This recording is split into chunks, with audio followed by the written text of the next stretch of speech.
Hi, I'm Izzy Conn, and welcome to this series, Leading Labour, and this episode on Harold Wilson.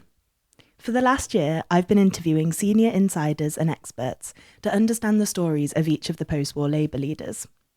The episodes all look at the same themes. They look at how the leaders responded to major political developments, how they managed the ever-present tension between the left and right of the Labour Party, and overall how the leaders tried to win elections and bring Labour into government.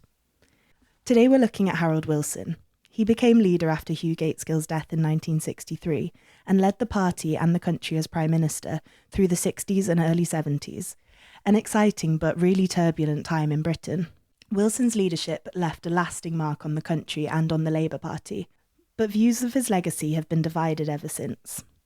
Some argue that he was nothing more than a tactician and lacked principles, while others argue that tactics and management are crucial in a leader, and that they allowed Wilson to lead Labour to electoral success and introduce progressive changes in a turbulent political time. Let's start from the beginning of Wilson's life. Harold Wilson was born in March 1916 into a lower middle-class family in Huddersfield in Yorkshire. It's a really important fact of Wilson's life that he was lower middle class, as his worldview was so far removed from his public school educated colleagues that had led Labour for the previous decades. First, let's hear from former Home Secretary Alan Johnson. He was a major figure during the New Labour years, and he's also an award-winning author, and his latest book is a biography of Harold Wilson. He'll talk us through Wilson's early years. Had his education disrupted. He nearly died when he drank a cup of unpasteurised milk. In the days before antibiotics, that was a killer. 12 people drank that milk. 6 of them died. Wilson was on kind of life support for a long time. That was when he was 14. That was hugely disruptive. When he came out of hospital, he found that his dad had been made unemployed and stayed unemployed for 18 months. And then found work, but when he found work, it was in the Wirral. So they had to move from Huddersfield. So he saw all the things that a child born in 1916 would see, the after effects of the First World War, the general strike, the 30s depression, the unemployment, even in a prosperous town like Huddersfield, seeing how that scourge of unemployment affected his father, as it did affect him very deeply, really were lessons that Harold learnt very young. The next guest is political historian Lewis Baston. Lewis has written many books, including The Future Labour Promised, Modernisation and Labour's Fight for Power 1945 to 2001. So you can see from this sort of combination of things that you can see the genesis of a politician who really hates unemployment, who really feels strongly about the dignity of work, the sort of working class family life, and also probably gives them a bit of sympathy for the regulatory state as well. Once they'd moved to the Wirral, Wilson started at a grammar school to finish his school education. And suddenly he was in a completely new school. The serendipitous effect was because it was a new school filling up year by year. He was the only sixth form pupil and had a kind of one-to-one tuition, which was a stroke of luck. Wilson was really high achieving at school, and this continued when he went to Oxford University. Here's Lewis Baston and Alan Johnson. Wilson's own early life is upwardly mobile. It's meritocratic. He's clearly extremely bright. He sort of gets the glittering prizes in academic terms, goes to Oxford. And then was extraordinarily successful. The first pupil ever to get an Alpha Plus economic theory from Oxford, was seen as the student of his generation, because he not only did all that, he won the Gladstone Prize, still one of the great prizes at Oxford. He could teach himself anything. I mean, he taught himself German in the Christmas holidays so that he could swap from modern history to modern greats, because his tutor insisted he had to have a second language. He had French, and he went away, got a sort of teach yourself German book and taught himself enough to pass the equivalent of an A-level at the end of the Christmas holidays. That was his brain and his memory and all of that. After finishing his studies, Wilson actually worked for William Beveridge, the economist behind the Beveridge Report, which had laid the foundations for the welfare state, introduced by Attlee's 1945 government. When Beveridge came back to his alma mater. He'd spent 14 years setting up London School of Economics.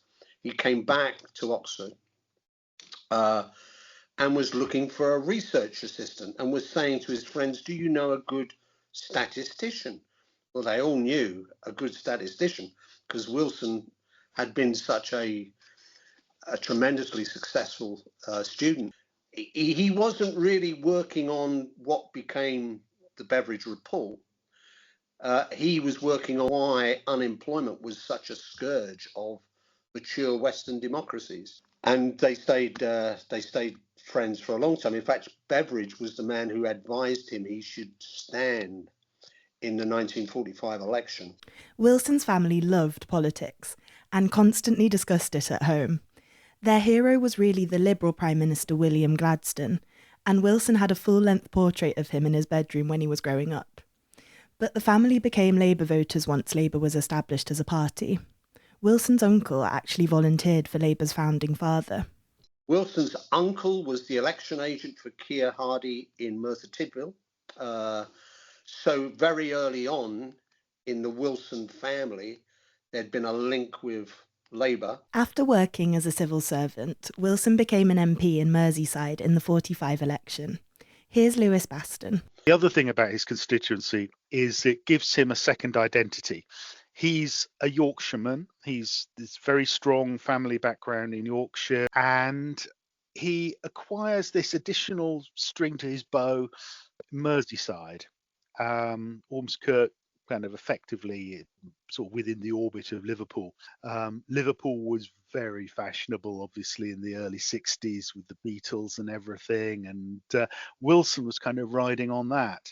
He had this Liverpool side to him.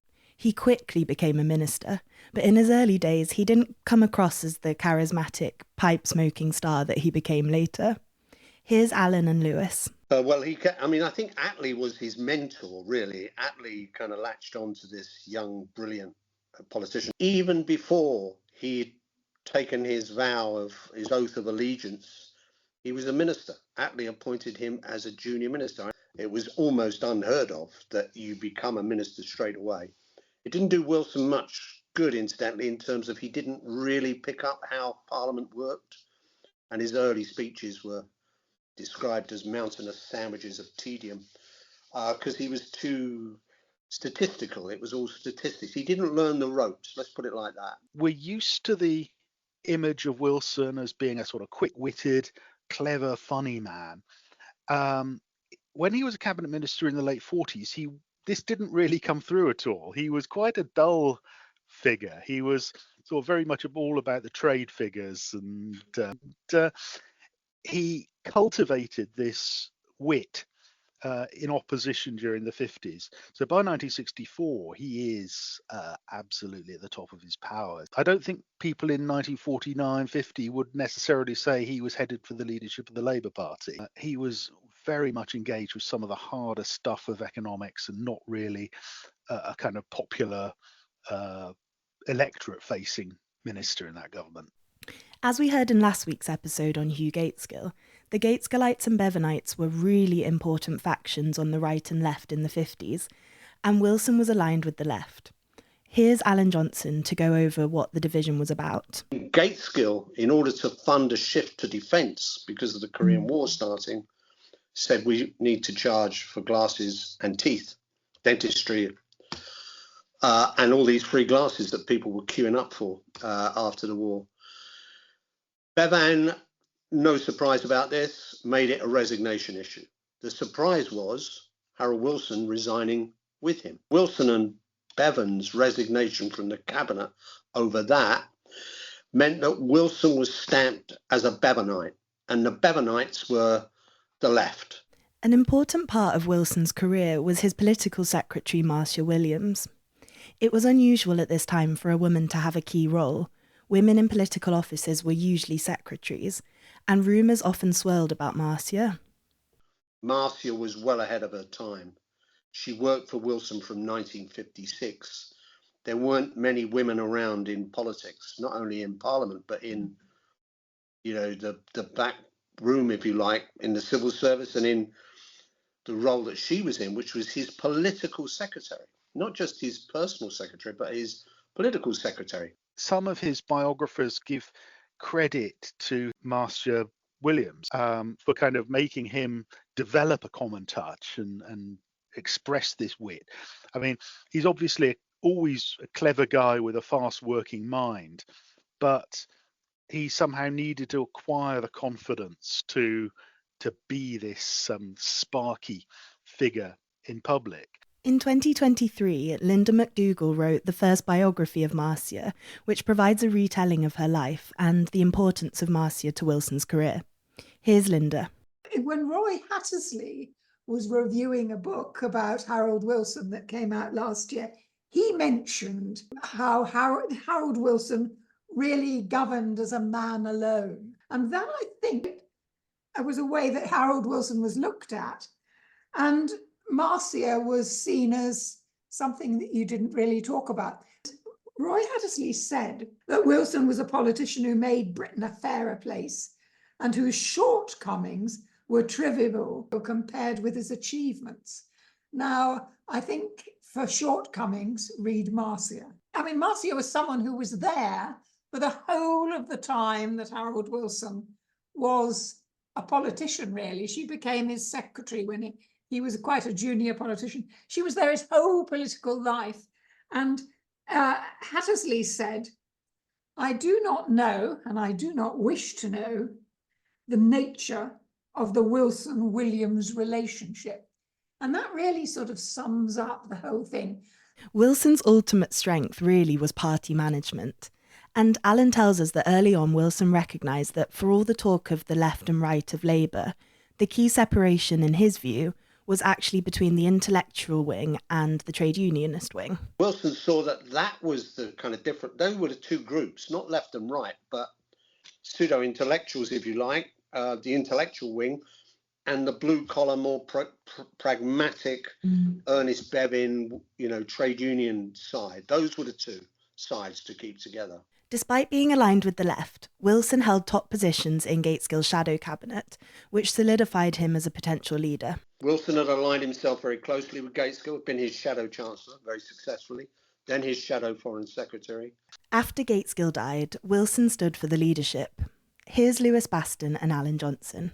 So the three candidates that emerged are broadly Harold Wilson from the left, George Brown from the right, and Jim Callaghan kind of in the middle position. Callaghan kind of basically coming from the right, but a figure that the left didn't hate either. George Brown had beaten Wilson for the deputy leadership just a couple of years before. And so he was in pole position, and the other candidate that stood was James Callaghan. And he kind of split the vote, and Wilson came through the middle.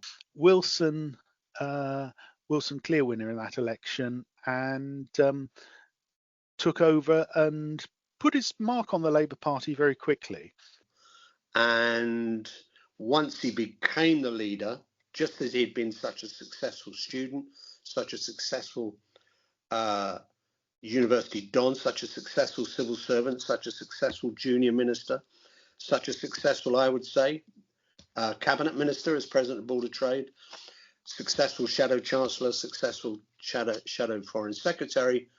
He became an enormously successful leader of the opposition, which is not a job you can easily succeed at doing, probably the worst job in politics. When Neil Kinnock, who led the Labour Party from 1983 to 1992, was still a student, he hosted Wilson at a student event in the earliest days of Wilson's leadership. I chaired his first public meeting when he was leader in 1963, totally by coincidence.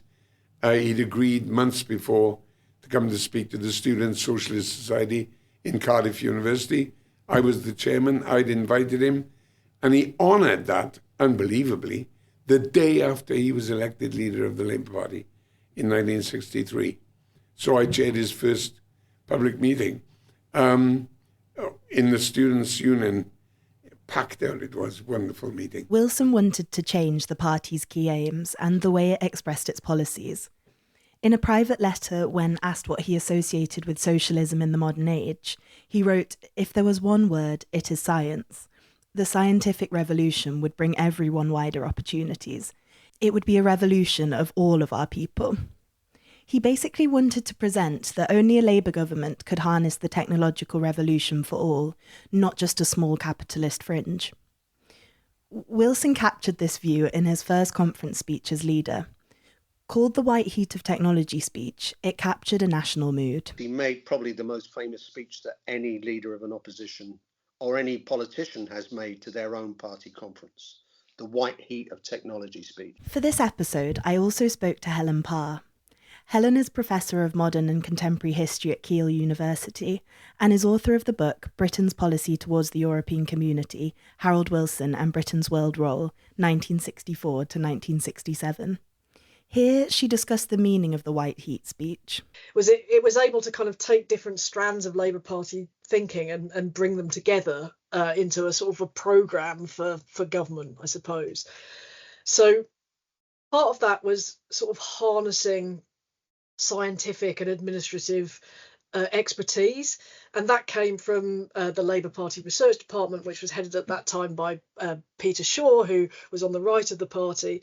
So they were sort of able to use that to kind of present themselves as modernising Britain and moving away from a kind of, I don't know, an old image of gentlemanly capitalists having long lunches in the City of London. This fresh modern image really struck a chord, especially as the Conservative government seemed to be caught up in scandal after scandal. The Prime Minister who had taken over from Macmillan was Alec Douglas Hume, the 13th Earl of Hume, who had resigned his earldom to become the PM. The Conservatives seemed out of step with the modern world of the 60s, and Harold Wilson came through looking more like a man that actually represented the people of Britain. Here's Alan Johnson. And he said what we need to do is expand university places. This was before the Robbins report, by the way. 250,000 extra university places. We need a university of the air, the open university that was Wilson's baby. We need to get rid of what he called apartheid in education, the 11 plus, where you're separated into sheep and goats. If you fail, that's your life chances gone. If you succeed at age 11, there's a pathway for you. That all has to go. And he said, in this new Britain, forged in this white heat of technology, there'll be no room for restrictive practices on either side. So he was attacking the unions for their restrictive practices, but he was also attacking management.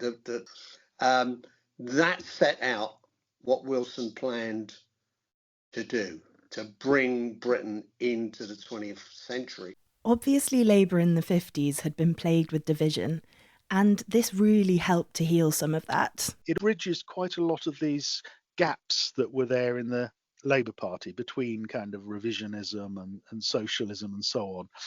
It was a kind of way of breaking through that binary and being able to talk about socialism in a way that was forward-looking. Wilson was talking about socialism as part of a process of modernising Britain, and that was something that really caught the imagination at the time. And it's hard to think of many opposition leaders' speeches that have had the impact that Wilson's conference speech in '63 did.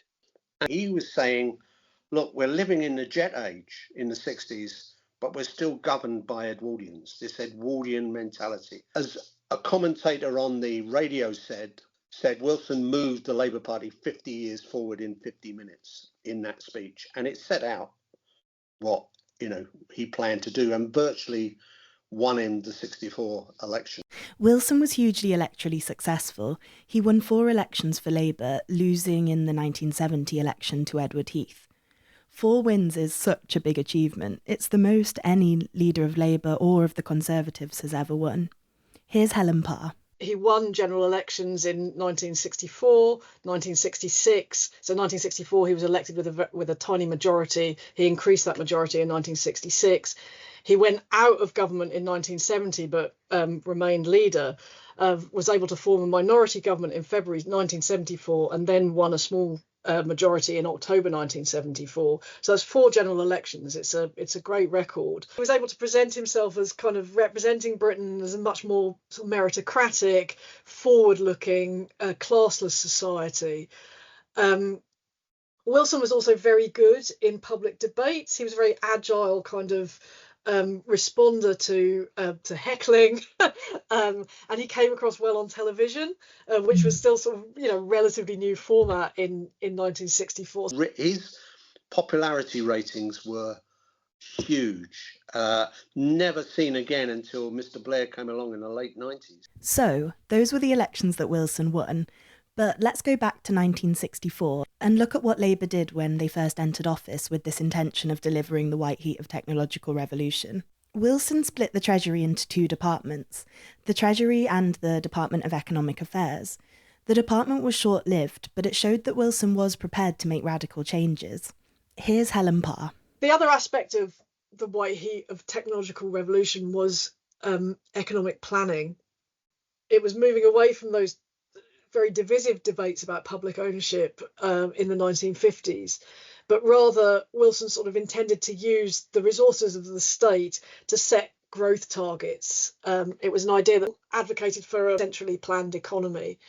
And in order to do that, they established the Department of Economic Affairs, which was seen as a sort of a department that could focus on export-led growth, meet these growth targets, and to somewhat extent sort of countermand the influence of the Treasury, which some saw as sort of focusing too much on protecting sterling, on Britain's international role, just being kind of old-fashioned, holding down public expenditure, all the sort of common things that you hear.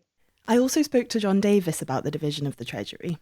He's the author of the book Prime Ministers and Whitehall, 1960 to 74, and is director of the Strand Group, which studies the contemporary history of British institutions at King's College London. The history of the Treasury has often been one where there is a finance side which balances the books. And then there's another side which thinks about how you know, in the current vernacular, how you grow the pie, how you make a country richer by supporting its industries.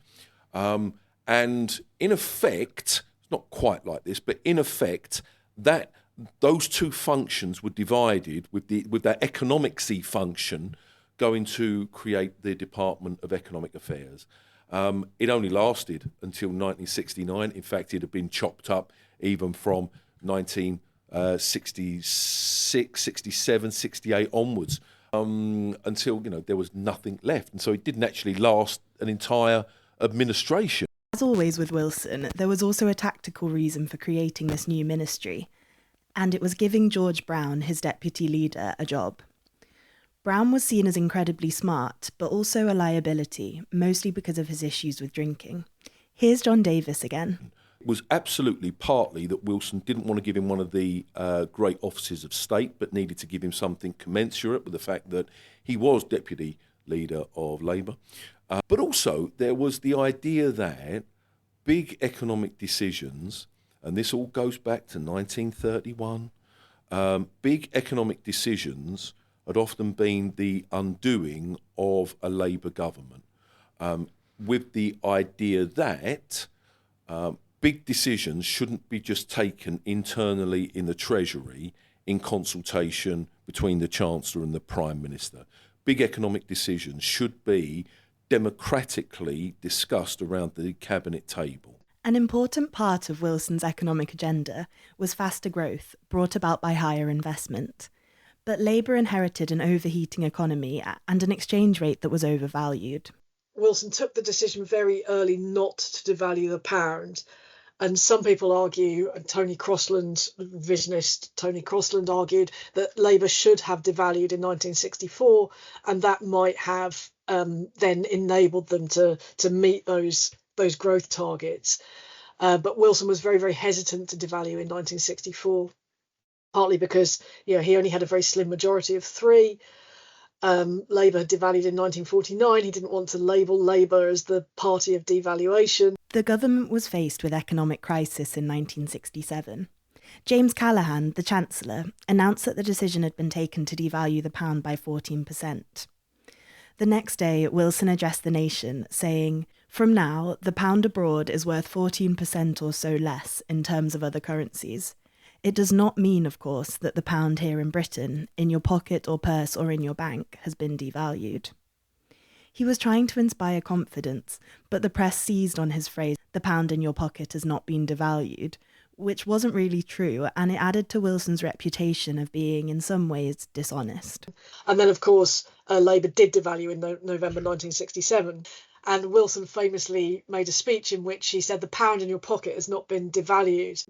You know, while that may have been technically true, he was very much criticised for making that speech, and it sort of went to undermining his reputation. Here's Alan Johnson with why Wilson made this statement. What he meant, he didn't want to run on the pound. So he'd been there when Cripps had devalued in 1949. He was very instrumental in that because he was part of the cabinet. And people had gone to the bank thinking that their savings had been devalued, that if they had £100 savings, it was suddenly only 70 quid. They didn't realise it was actually when you buy things abroad that this is pertinent. So I can understand why he said that in the broadcast, but it brought him a lot of derision and accusations that he'd lied. He hadn't lied. He was trying to clarify something that was very complex. The devaluation really marked the end of the economic planning that had been tied up in delivering the white heat of technological revolution. But the 60s was still an affluent decade. Between 1955 and 69, weekly earnings rose by 130%. Let's hear from Lewis Baston on the broader economic record of Wilson's governments. I think he did actually manage more than he often gets credit for in terms of economic modernisation. And the record of growth under his government was pretty good. It was lower than comparable countries in Europe, but it's actually, the 60s growth was pretty high by British standards. So you have a lot of investment in public services. The infrastructure that Wilson's government, and to be fair, the Tory government before him, built, kept our schools and hospitals going for a very long time. I mean, most people of my generation were probably educated in a Wilson or a Macmillan era school. The trouble is, by 66, that effectively had gone by the board. And so there is this pervasive sense of economic decline, which is a challenge for Wilson and for subsequent governments. In some ways, the sort of the white heat idea survived, even if there wasn't, even if it didn't kind of do everything that they had promised. But it was the failure to secure sustained growth and the failure surrounding devaluation that had quite a lasting legacy, I think. Dissatisfaction from the left of the party at Wilson's failure to deliver on economic planning saw the beginning of splits that would go on to be actually really damaging in the 80s. So when Labour went into opposition in 1970, the left began to sort of properly regroup and push for an alternative economic strategy. And that issue divided the party throughout the 1970s and into the 1980s. That was sort of the basis of the platform upon which Michael Foot became leader in 1980, and then the basis for the sort of everything that happened after 1983. Wilson's governments did make important progress. As Alan mentioned earlier, the Open University was something that Wilson personally drove through, believing in its ability to give a chance at higher education to people who had missed out. Since its foundation in 1969, the Open University has served 2.3 million students. So really fulfilling the dream that Wilson had of it. Here's Alan Johnson on Wilson's achievements in higher education. Higher education went on.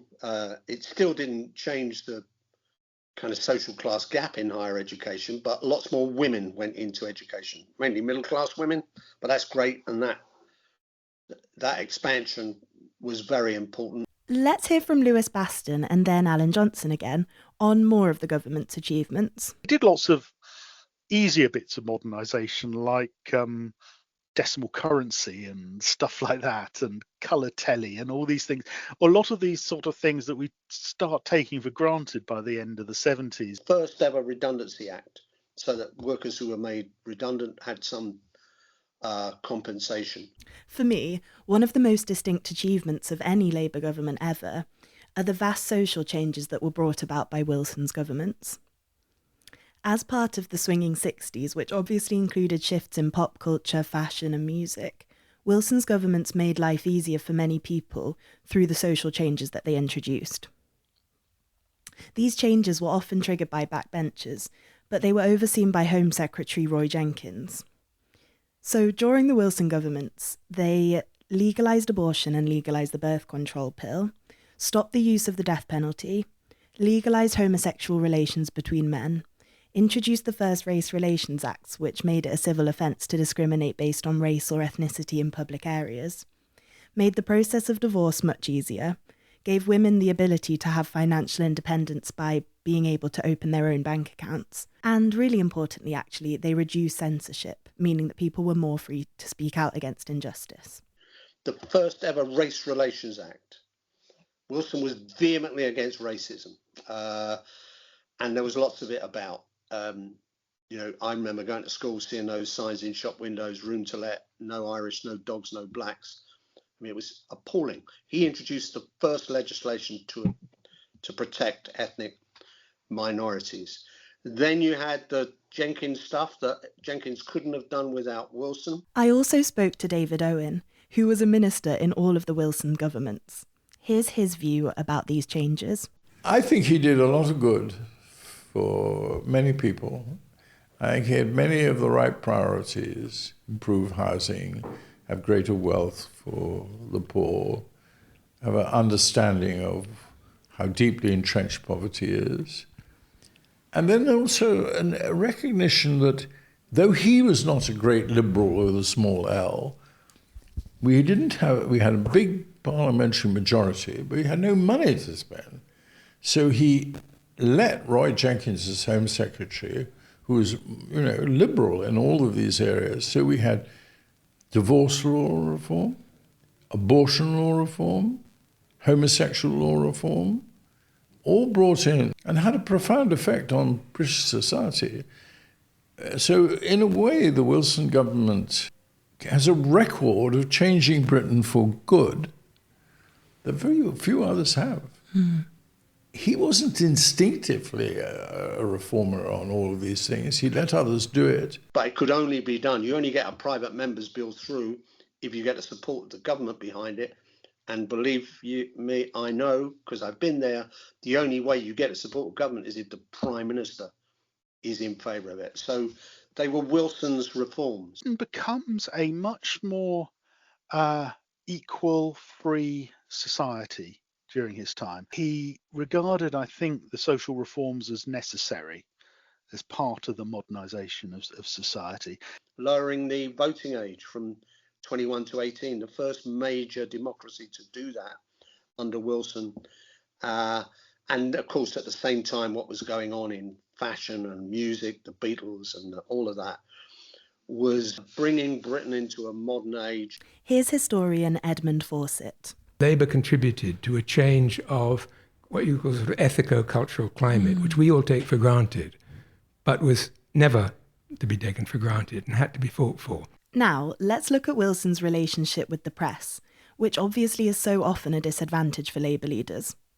Wilson managed it well overall, helped by his trademark pipe smoking. Here's Lewis. I think you can say that he took the whole business of what became known in the 90s as spin very seriously. He had people like Joe Haynes, who was a rough, tough tabloid journalist who was a talented press secretary. And they tell this story about Wilson's number 10 sometime. He said there's some bad economic figures coming out, and he said to Joe Haynes and the colleagues in the press office, right, I don't care how you do it, but I want this off the front pages by the last edition of the Standard this evening. And there was a grisly murder later that day, and lo and behold, that was the headline of the last edition of the Standard. And you went down to the press office and sort of said, well, I said I don't care how you do it, but I think you've gone too far this time, lads. A hugely important part of Wilson's legacy was Britain joining the European Economic Community, now the European Union. Here's Helen Parr. In 1961, Harold Macmillan, the Conservative Prime Minister, launched an application to see if Britain could join the European Community. And at that time, Hugh Gaitskell, although he was from the right of the party and lots of his right-wing allies supported Britain's joining the European community, Gaitskell made anti-membership speech at the conference. So Wilson didn't really say very much about Europe before becoming Prime Minister. He kind of edged closer towards the EEC during the first term. He was kind of pushed towards making an application for membership. I think he probably came into office thinking that he could regenerate Britain's ties with the Commonwealth, but partly because of the crisis in Rhodesia, partly because of changes within Commonwealth countries themselves, that sort of seemed to be less of an alternative. I also talked to Stephen Wall, a former senior British diplomat. He started working in the civil service on foreign affairs in 1968 and is the author of many books on Britain's relationship with Europe. I think for Wilson, it was part of the kind of there is no alternative calculation that actually the Commonwealth countries weren't a substitute either in terms of the exercise of power or in terms of our trading relations. But gradually, Wilson was persuaded by Michael Stewart and George Brown in particular, the rationalisation that Macmillan had been through, which was we couldn't go it alone. People toyed with the idea of some sort of transatlantic partnership, but basically the Americans were not interested. And therefore, the final option was TINA. There is no alternative. That was really, it was as simple as that. It wasn't a kind of love at first sight or even love at second sight. It was a kind of rather hard-headed assessment of where our interests lay. And that's what led him to kind of tentatively launch the application in late 1966 and then make the application in 1967. What is less appreciated is that Wilson made quite a large tactical shift in actually making the application. Wilson said that Britain would accept the Treaty of Rome subject to minor safeguards. So they sort of deferred the question of the terms of entry, thinking that Britain would have more room for manoeuvre from inside the EEC. And that meant that approach did put pressure on the French president. So although he was able to veto Britain's application, de Gaulle was able to veto Britain's application. And that sort of established the groundwork for when Edward Heath became Prime Minister in 1970. It was Heath, the Conservative Prime Minister, who successfully launched Britain's bid to join. So obviously Edward Heath was known to be strongly pro-European, and that did help the momentum of Britain's bid. But the kind of the foundations of the negotiating strategy had already been set. So Wilson's application was important. Labour, though, were hugely divided about whether Britain's future was with Europe. The Labour Party didn't divide neatly along left-right lines on the issue of Europe. So important figures like Peter Shaw or Douglas Jay, who are on the right of the party, they opposed Britain's membership of the European community because they thought it was repudiating Britain's relations with the Commonwealth. And Peter Shaw particularly was also worried about the question of sovereignty. And then on the left of the party, many again felt that it was a real shift in Britain's kind of constitutional sovereign traditions, and they saw, working from within the EEC as sort of joining forces with a big grouping, with a big capitalist grouping. So there wasn't enormous enthusiasm in the Labour Party for Wilson's applications, and those tensions came to the fore after 1970. When Wilson won again in 1974, this issue had the potential to split Labour, and he had been elected by pledging to renegotiate the so-called Tory terms of entry. Here's Neil Kinnock, who had become a Labour MP in 1970.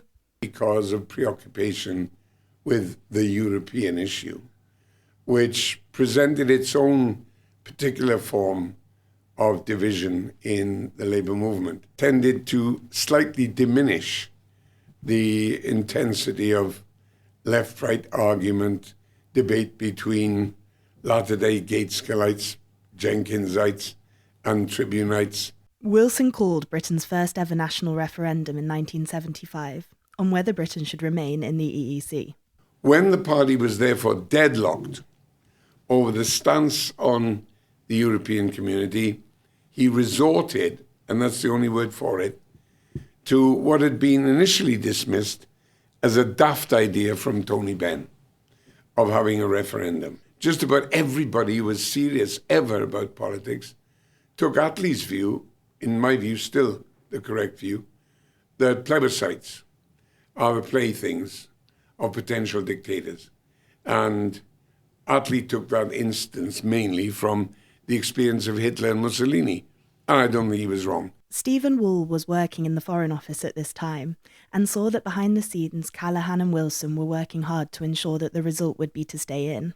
One of the things that became clear to people working in the Foreign Office was, despite Jim Callaghan's rhetoric as the new Labour Foreign Secretary, which was rough and tough as Callaghan could be, that actually from the start he and Wilson were committed to making a success of the negotiations and being able to recommend to the British people that we stay in the European community. Wilson and the government endorsed staying in, but he suspended cabinet collective responsibility, allowing cabinet members to campaign for either staying in or leaving.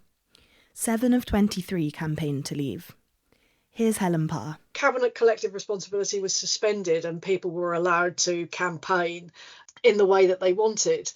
And I think, at that time, there were really strong voices in the cabinet who supported Britain's role in the European community, like Shirley Williams, for example, who were popular. And so that they made a strong case for Britain's participation in the European Economic Community.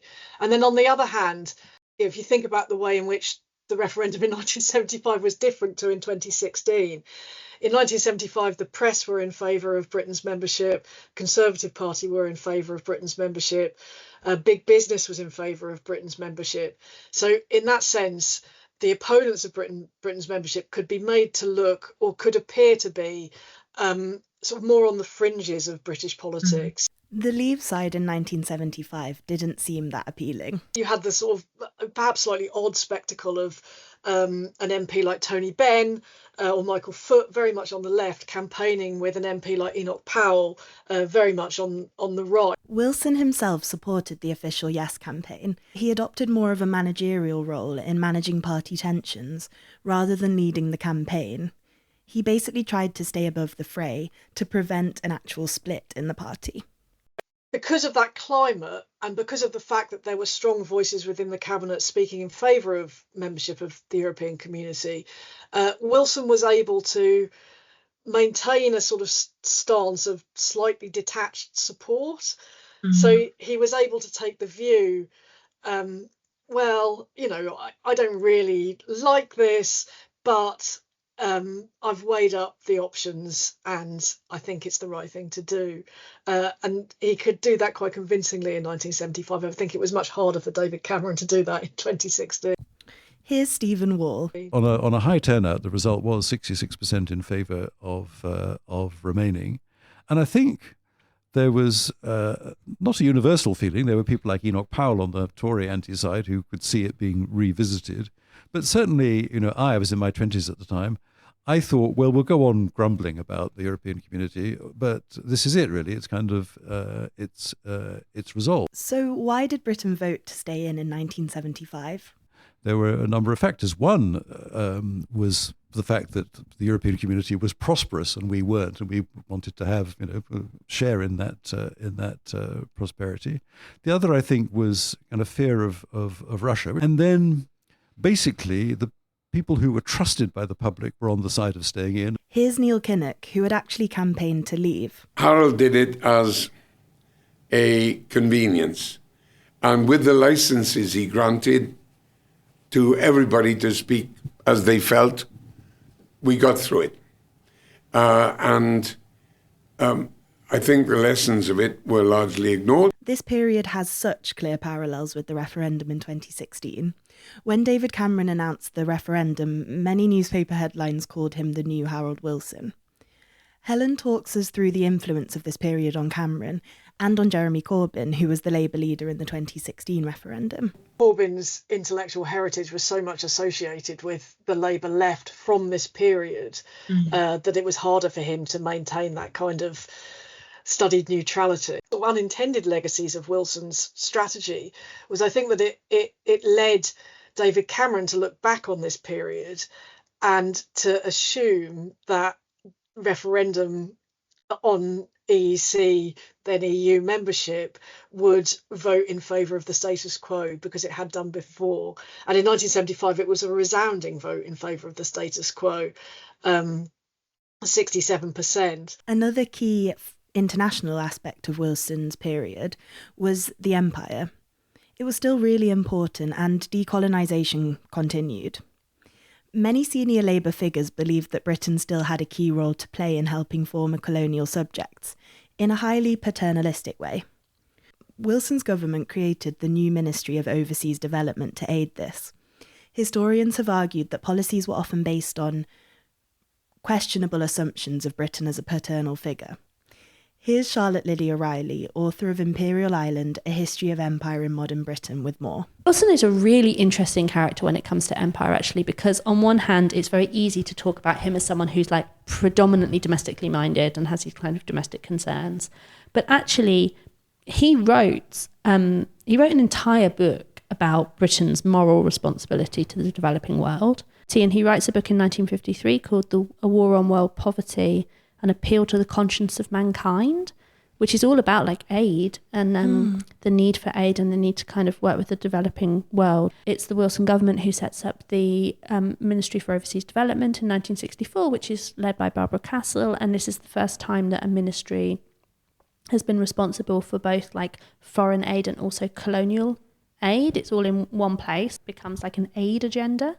And that was a manifesto pledge. And, you know, Castle's very committed to this. Wilson's very committed to this. The Labour Party is very concerned with specific questions of morality and the desire not to have kind of inequality in the world. Wilson oversees some decolonisation, like from 1964 to 1970. The Caribbean becomes formally independent and the federation collapses and in a number of African colonies become independent, and that's important. But I actually think that like the way that the Labour Party is thinking about things like aid in the 1960s shows a very different kind of position on the world, and actually shows a kind of quite reparative relationship with empire. Anti-immigrant and racist sentiment against immigrants coming from Commonwealth countries was rising at this time. In the 1964 election, a Conservative candidate won the seat of Smethwick by leading a racist campaign and defeated the shadow Foreign Secretary Patrick Gordon Walker. Hugh Gateskill had called the Conservative 1962 Commonwealth Immigrants Act, that limited immigration to Britain, racist and anti-Commonwealth. But by 1965, Wilson's government had already introduced plans to strengthen this act further. The view in the cabinet was that good race relations could only work within the framework of a tight immigration regime. Roy Hattersley summed it up saying, "With integration, limitation is inexcusable. Without limitation, integration is impossible." Here's Charlotte Lydia Riley. This is the beginning of, you know, having a border policy which is more hostile to people of colour coming to Britain. The Race Relations Act is certainly important symbolically, although actually, you know, people find it very difficult to bring complaints. The commissions are very ineffective. There are, you know, theoretically, like racist hate speech is kind of subject to this. This does not stop racist abuse, right? I think if you had to weigh them up, the beginning of the anti-immigration stuff is much more impactful on people's lives than the race relations stuff. And I think the race relations acts are kind of important as like precursors to more modern things like the Equality Act, but they are fairly ineffective. Another key political issue of Wilson's day was the Vietnam War. Lyndon B. Johnson, the American president, asked Wilson to send British troops to Vietnam. Wilson instead offered support to America, but did not actually send troops. This was highly controversial at the time. 30,000 people marched in one London protest against Britain's support, but it's since been seen by historians more as skillful situation management by Wilson. Here's Lewis Baston and Helen Parr. President Johnson very much wanted allies of the US to contribute to the Vietnam operation.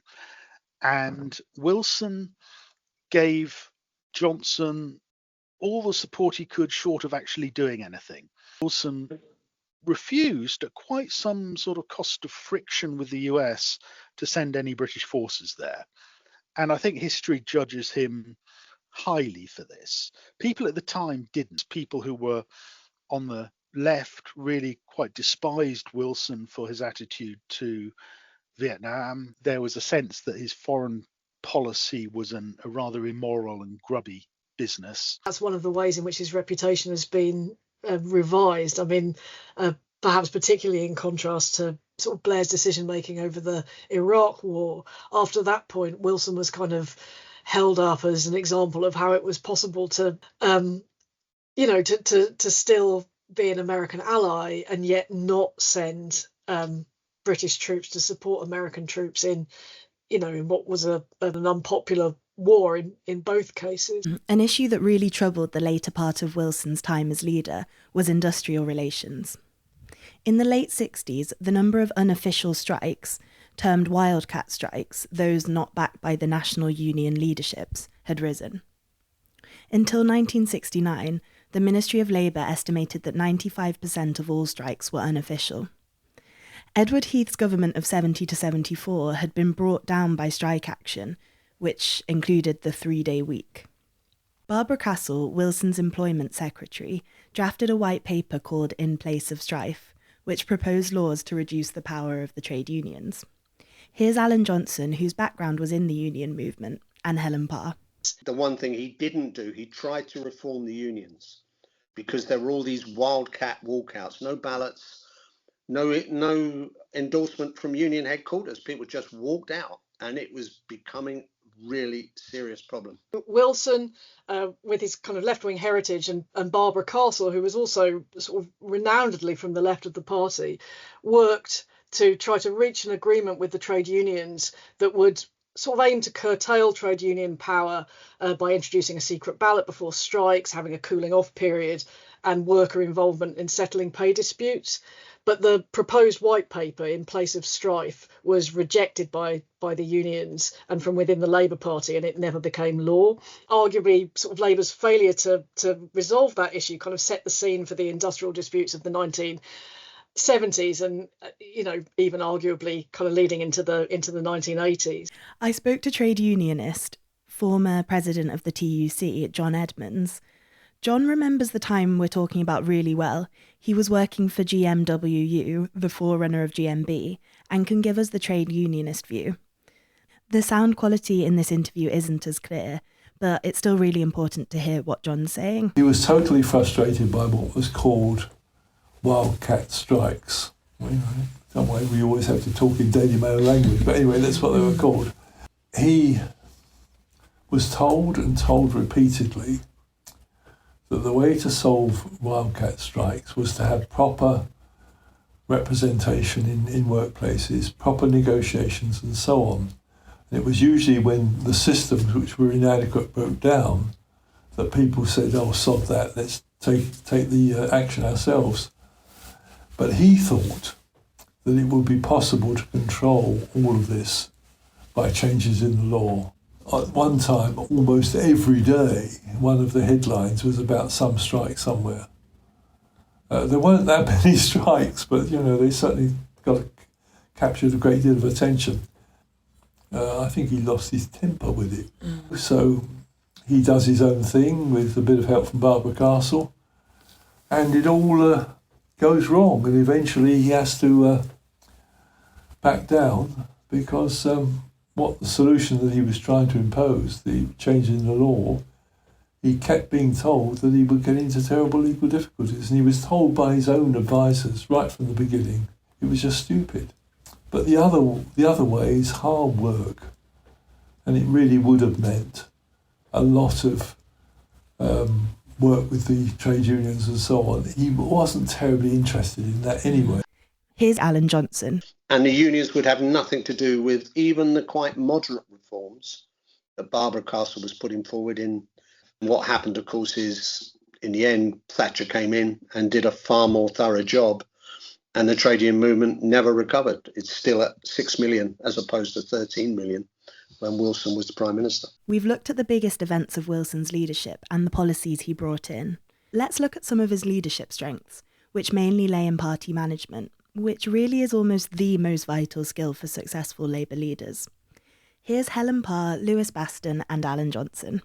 Wilson's was known to be from the left, but he had an ability to listen to people and to kind of enable them to think that he was on their side. If he knew what his intentions always were, which he may not have done, but if he knew, he was able to keep them sort of slightly under wraps, to keep people kind of guessing about what he would ultimately do. And I think that was, broadly speaking, his approach to leading and managing the Labour Party. The Labour Party was very divided during his time, and there were a lot of strains within the party, left and right, between trade unions and the government.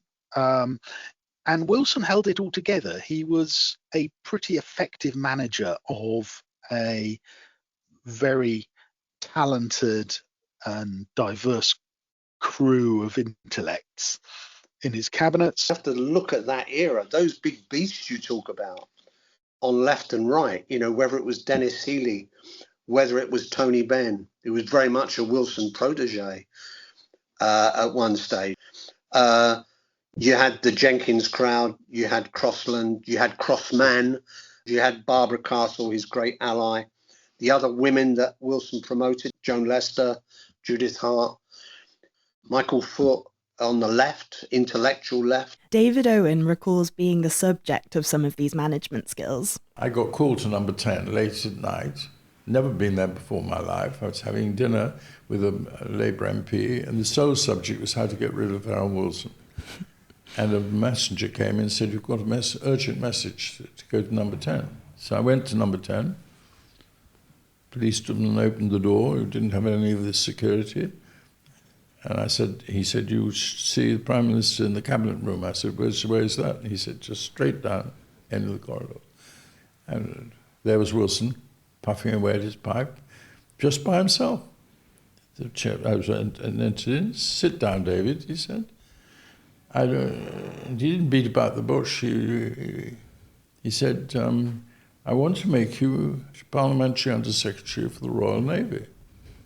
And I found myself blurting out. I was still very inexperienced about politics.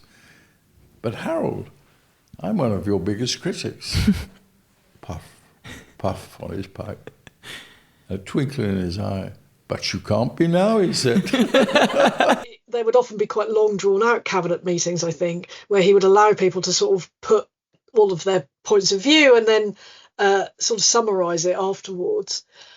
And he also was able to manoeuvre to kind of to pit people against each other, sort of strong and able cabinet ministers, but he made sure sometimes to keep them arguing on different sides while he could kind of take a middle view. So I think his cabinet management techniques were extremely good. Let's hear from Jon Davis again.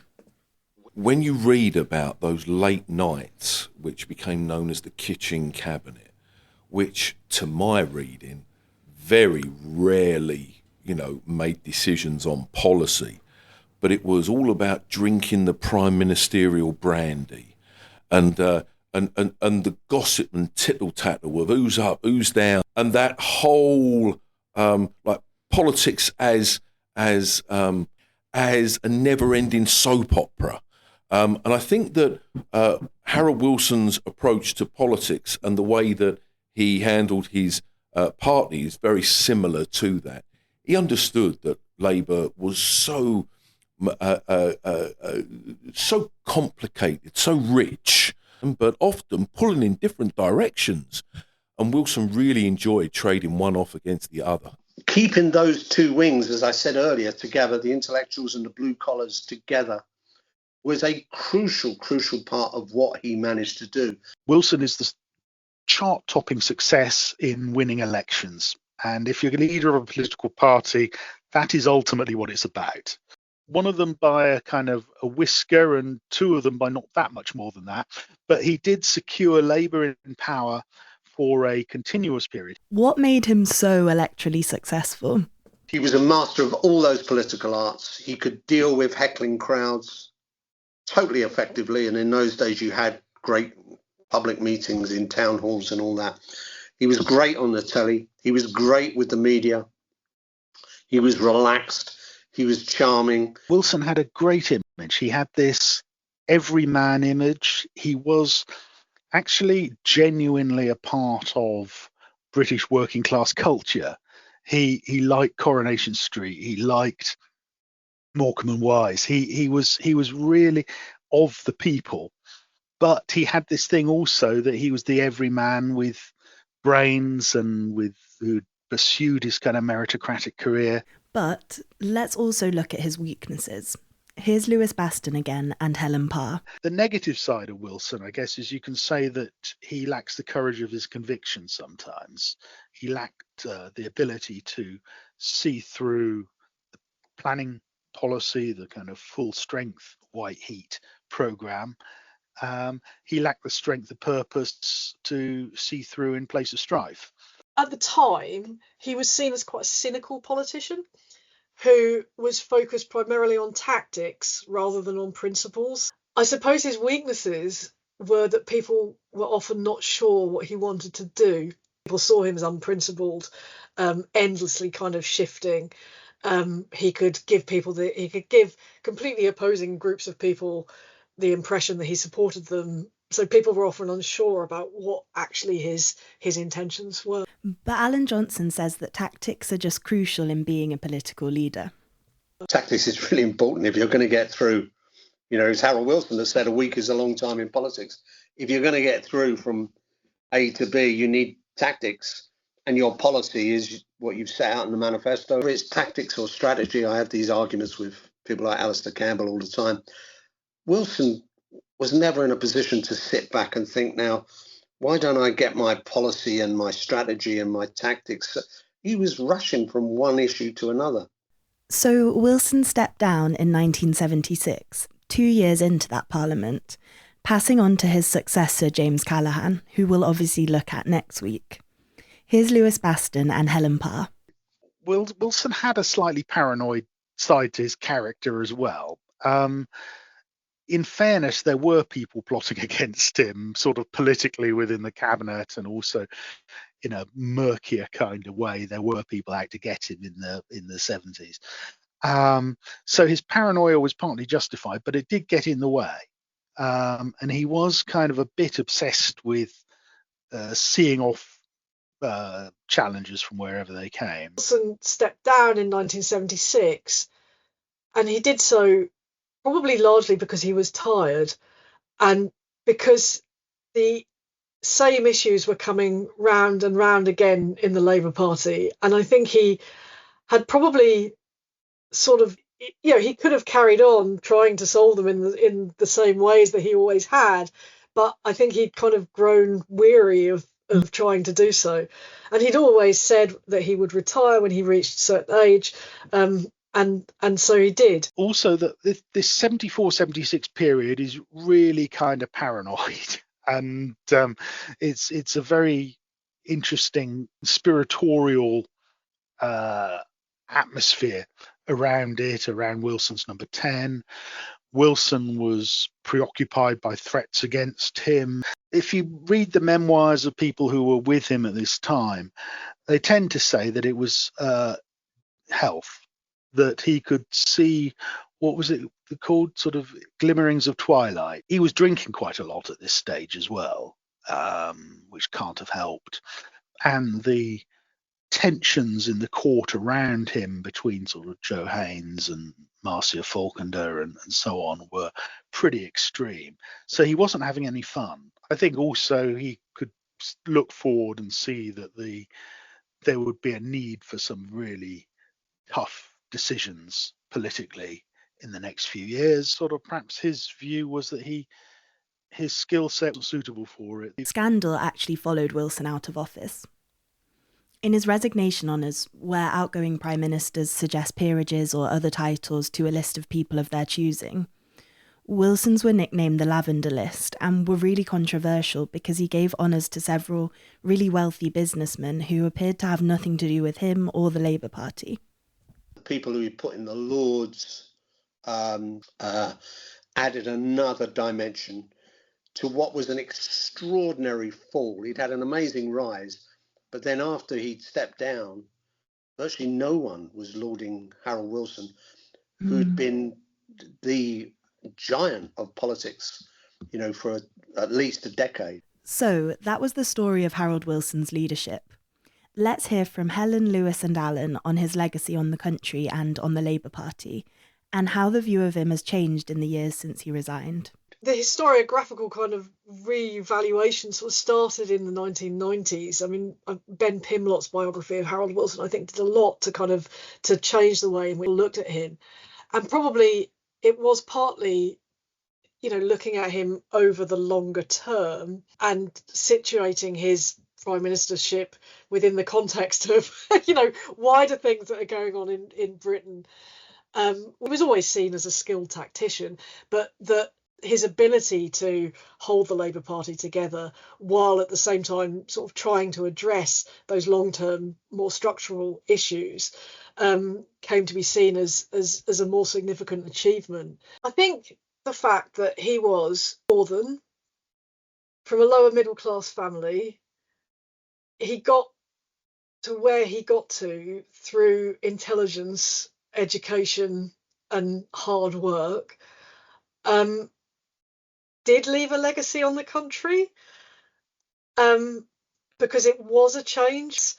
So he was able to project the image of a more equal and classless society through who he was. One of Wilson's legacies is the idea of this prime minister participating in the sort of national culture and so on.